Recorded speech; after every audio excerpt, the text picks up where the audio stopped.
Halo, perkenalkan nama saya Didiago, kelas B semester 1, Prodi Pendidikan Guru Sekolah Dasar Universitas Citra Bangsa.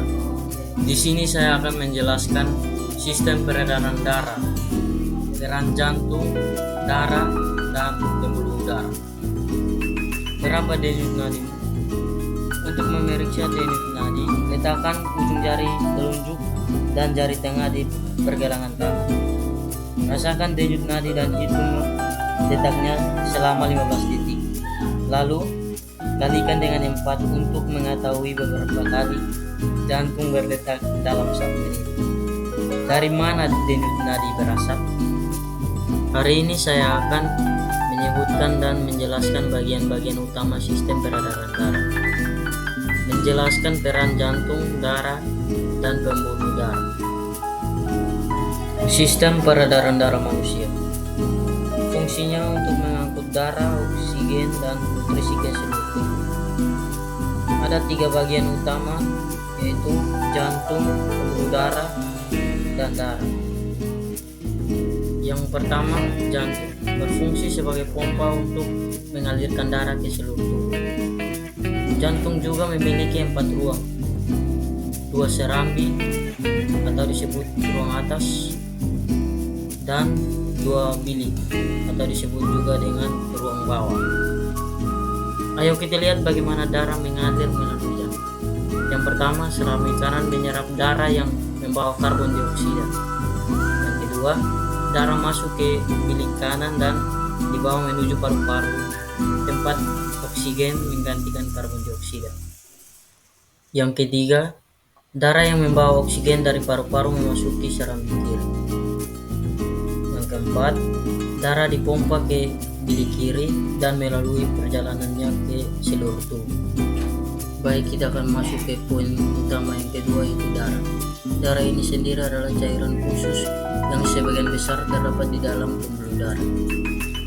Darah juga memiliki 4 komponen utama, yaitu sel darah merah, sel darah putih, platelet, dan plasma. Komponen yang pertama yaitu sel darah merah, membawa oksigen, nutrisi, dan partikel sisa. Yang kedua, sel darah putih, melawan penyakit dan melindungi tubuh dari infeksi. Yang ketiga, platelet, berkumpul di lokasi cedera dan membantu proses pembekuan. Yang keempat, plasma, cairan kuning pucat tempat komponen lain mengapung di dalamnya. Ketika seseorang menjalani tes darah, sejumlah kecil darah diambil dan disimpan dalam tabung untuk dilakukan pengujian. Untuk memeriksa secara detail, darah mengalami pemisahan komponen. Salah satu metode umum melibatkan perputaran dengan kecepatan tinggi di dalam mesin sentrifugal. Dibagi ke dalam darah komponennya, dengan bagian terberat berada di bagian bawah. Baik, kita akan masuk ke poin yang ketiga, yaitu pembuluh darah. Pembuluh darah adalah tabung atau saluran yang membawa darah ke seluruh tubuh kita. Adapun 3 jenis pembuluh darah, yaitu vena, arteri, dan kapiler. Masing-masing berbeda dalam ukuran dan struktur. Ayo kita amati 3 jenis pembuluh darah. Yang pertama, arteri. Memiliki dinding paling tebal di antara ketiganya, memungkinkannya menahan tekanan tinggi yang dihasilkan oleh jantung. Yang kedua, kapiler. Memiliki dinding paling tipis yang memungkinkan zat seperti oksigen dan gula untuk dapat melewati dindingnya, masuk atau keluar dari darah. Yang ketiga, vena. Tidak terlalu berotot dan elastis dibandingkan dengan arteri, sehingga darah dapat mengalir melaluinya dengan tekanan darah.